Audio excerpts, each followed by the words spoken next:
بسم اللہ الرحمن الرحیم۔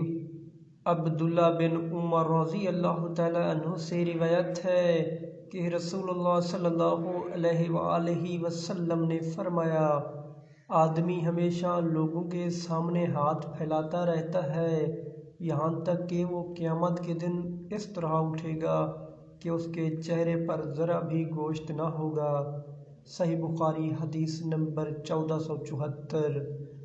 انس بن مالک رضی اللہ تعالی عنہ بیان کرتے ہیں کہ رسول اللہ صلی اللہ علیہ وآلہ وسلم نے جب تک پھل پر سرخی نہ آ جائے انہیں بیچنے سے منع فرمایا ہے۔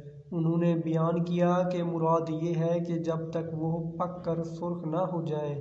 صحیح بخاری حدیث نمبر 1488۔ اللہ تعالیٰ ہمیں ان پیاری احادیث مبارکہ پر عمل کرنے کی توفیق عطا فرمائے، آمین۔